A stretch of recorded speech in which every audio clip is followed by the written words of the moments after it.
Hi hello everyone, ಎಲ್ರಿಗೂ ನಮಸ್ಕಾರ. ಜ್ಞಾನ ಭಂಡಾರ ಯೂಟ್ಯೂಬ್ ಚಾನೆಲ್ಗೆ ನಿಮ್ಮೆಲ್ಲರಿಗೂ ಸ್ವಾಗತ. ಸ್ನೇಹಿತರೆ, ಮನುಷ್ಯ ದಿನನಿತ್ಯ ಬಳಸುವ ಆಹಾರ ವಸ್ತುಗಳಲ್ಲಿ ಉಪ್ಪು ಸಹ ಒಂದು. ಪದಾರ್ಥಗಳ ರುಚಿಯನ್ನು ಹೆಚ್ಚಿಸುವ ಲವಣ ರೂಪಕ್ಕೆ ಉಪ್ಪು ಎಂದು ಕರೆಯುತ್ತೇವೆ.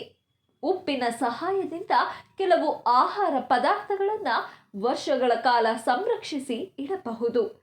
ಆರೋಗ್ಯಕರ ಗುಣವನ್ನು ಹೊಂದಿರುವ ಉಪ್ಪಿಗೆ ಧಾರ್ಮಿಕ ವಿಷಯಗಳೊಂದಿಗೆ ನಂಟಿದೆ. ಮಾಟ ಮಂತ್ರಗಳಲ್ಲಿ ಕೆಟ್ಟ ದೃಷ್ಟಿ ನಿವಾರಣೆ ಸೇರಿದಂತೆ ಅನೇಕ ಸಾಂಪ್ರದಾಯಿಕ ಪದ್ಧತಿಗಳಲ್ಲೂ ಉಪ್ಪನ್ನು ಬಳಸುತ್ತಾರೆ. ಉಪ್ಪಿಲ್ಲದ ಆಹಾರವು ರುಚಿಯಿಲ್ಲ ಎಂದು ತೋರುತ್ತದೆ. ಅದೇ ರೀತಿಯಲ್ಲಿ ಅಡುಗೆ ಮನೆಯಲ್ಲಿ ಉಪ್ಪು ಎಂದಿಗೂ ಖಾಲಿಯಾಗಬಾರದು ಎಂದು ನಂಬಲಾಗಿದೆ. ಸೂರ್ಯಾಸ್ತದ ನಂತರ ಯಾರಿಗೂ ಉಪ್ಪನ್ನು ಸಾಲವಾಗಿ ನೀಡಬಾರದು. ಯಾಕಂದರೆ ಇದು ಮನೆಯ ಸದಸ್ಯರಿಗೆ ಆರ್ಥಿಕ ಸಮಸ್ಯೆಗಳನ್ನು ಉಂಟು ಮಾಡಬಹುದು. ಹಿಂದೂ ಧರ್ಮ ಹಾಗೂ ಆಚರಣೆಯಲ್ಲಿ ಉಪ್ಪಿಗೆ ವಿಶೇಷ ಸ್ಥಾನವನ್ನು ನೀಡಲಾಗಿದೆ. ಉಪ್ಪನ್ನು ಲಕ್ಷ್ಮಿಯ ಪ್ರತಿರೂಪ ಎಂದು ಪರಿಗಣಿಸಲಾಗುವುದು. ಲಕ್ಷ್ಮೀ ದೇವಿಯು ಸಾಮಾನ್ಯವಾಗಿ ಸಂಜೆಯ ವೇಳೆ ಮನೆಯನ್ನು ಪ್ರವೇಶ ಮಾಡುತ್ತಾಳೆ. ಅವಳು ಬರುವ ಹಾಗೂ ಇರುವ ಸಮಯವು ಅತ್ಯಂತ ಪವಿತ್ರವಾದದ್ದು. ಹಾಗಾಗಿ ಲಕ್ಷ್ಮಿ ಆಗಮಿಸುವ ಸಮಯದಲ್ಲಿ ಧನಾತ್ಮಕ ಹಾಗೂ ಸಕಾರಾತ್ಮಕ ವಾತಾವರಣವು ಮನೆಯಲ್ಲಿ ನೆಲೆಸಿರಬೇಕೆಂದು ಆಶಿಸುವರು. ಆದ್ದರಿಂದಲೇ ಸಂಜೆಯ ಸಮಯದಲ್ಲಿ ಹಣವನ್ನು ಮತ್ತು ಉಪ್ಪನ್ನು ಇತರರಿಗೆ ನೀಡಬಾರದು. ಸಂಧ್ಯಾ ಸಮಯವು ಲಕ್ಷ್ಮಿಗೆ ಶ್ರೇಷ್ಠವಾದ ಸಮಯ. ಸಂಜೆಯ ವೇಳೆ ಸೂರ್ಯನ ಕಿರಣವು ಮಾಯವಾಗುವುದು. ಅಂತಹ ಸಮಯದಲ್ಲಿ ಸಾಕಷ್ಟು ಋಣಾತ್ಮಕ ಶಕ್ತಿ ಪ್ರವೇಶ ಪಡೆದುಕೊಳ್ಳುವ ಸಾಧ್ಯತೆಗಳಿರುತ್ತವೆ. ಹಾಗಾಗಿ ಸಂಜೆಯ ವೇಳೆ ಆದಷ್ಟು ಧನಾತ್ಮಕ ಕೆಲಸಗಳನ್ನು ಮಾಡಬೇಕೆಂದು ಹೇಳಲಾಗುವುದು. ಸಂಜೆಯ ಸಮಯದಲ್ಲಿ ಉಪ್ಪನ್ನು ಇತರರಿಗೆ ನೀಡಿದರೆ ಲಕ್ಷ್ಮಿಯನ್ನೇ ಮನೆಯಿಂದ ಆಚೆ ಕಳಿಸಿದ ಹಾಗೆ ಆಗುವುದು. ಇದು ಲಕ್ಷ್ಮಿಗೆ ಅವಮಾನ ಮಾಡಿದಂತಾಗುವುದು. ಜೀವನದಲ್ಲಿ ಧನ ಧಾನ್ಯವನ್ನು ಹೊಂದಲು ಬಯಸುತ್ತೇವೆ ಎಂದಾದರೆ ಮೊದಲು ಲಕ್ಷ್ಮೀ ದೇವಿಯನ್ನು ಖುಷಿಪಡಿಸುವ ಮತ್ತು ಆರಾಧಿಸುವ ಕಾರ್ಯ ನೆರವೇರಬೇಕು. ದೇವಿಗೆ ವಿಶೇಷ ಗೌರವ ಹಾಗೂ ಪೂಜೆಯನ್ನು ಸಲ್ಲಿಸುವುದರ ಮೂಲಕ ತಾಯಿಯ ಕೃಪೆಗೆ ಒಳಗಾಗಬಹುದು. ಜೊತೆಗೆ ಬಯಸಿದ ಸಿರಿ ಸಂಪತ್ತು ಮನೆಯಲ್ಲಿ ತುಂಬಿರುತ್ತವೆ ಎಂಬ ನಂಬಿಕೆ ಇದೆ. ಈ ಹಿನ್ನೆಲೆಯಲ್ಲಿಯೇ ಪುರಾತನ ಕಾಲದಿಂದಲೂ ಸಂಜೆ ಉಪ್ಪನ್ನು ನೀಡೋದು ಮತ್ತು ಪಡೆದುಕೊಳ್ಳೋದನ್ನು ನಿಷೇಧಿಸಲಾಗಿದೆ. ಸೂರ್ಯಾಸ್ತದ ನಂತರ ಉಪ್ಪನ್ನು ನೀಡೋದು ಮತ್ತು ಪಡೆದುಕೊಳ್ಳುವ ಪ್ರಕ್ರಿಯೆಯಿಂದಾಗಿ ಕೆಲವು ಸಮಸ್ಯೆಗಳು ಹಾಗೂ ಜೀವನದಲ್ಲಿ ಬದಲಾವಣೆಯು ಸಂಭವಿಸುವುದು. ಅಲ್ಲದೆ ಉಪ್ಪಿನೊಂದಿಗೆ ಕೆಲವು ನಂಬಿಕೆಗಳು ಹಾಗೂ ಭವಿಷ್ಯಗಳು ಬೆಸೆದುಕೊಂಡಿವೆ.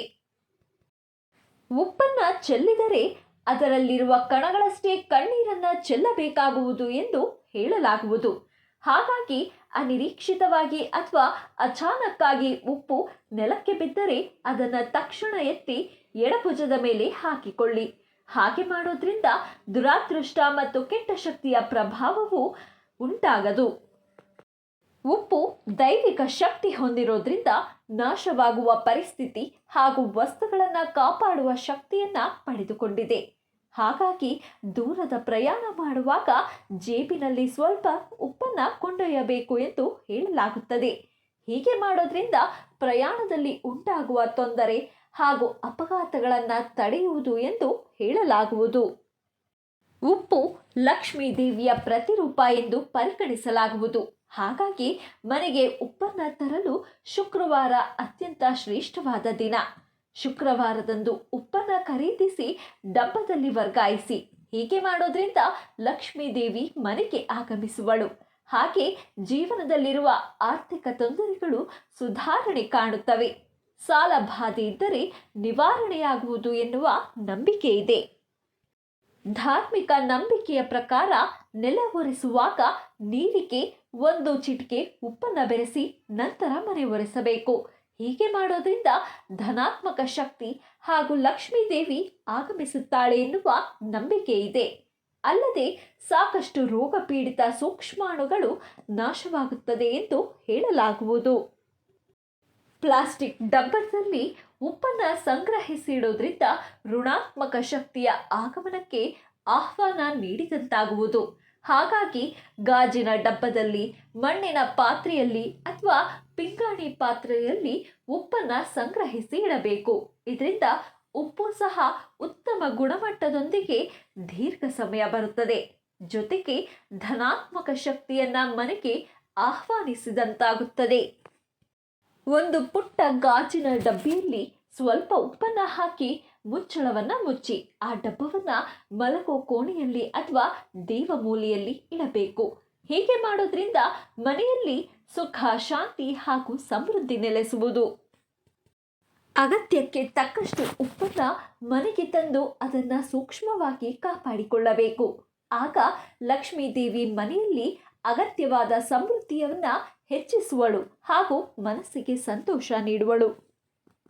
ಕೇಳಿದ್ರಲ್ಲ ಸ್ನೇಹಿತರೆ, ಇದಿಷ್ಟು ಮಹಾಲಕ್ಷ್ಮಿಯ ಸ್ವರೂಪವಾದ ಉಪ್ಪಿನ ಅಗತ್ಯಪೂರ್ಣ ಮಹತ್ವ.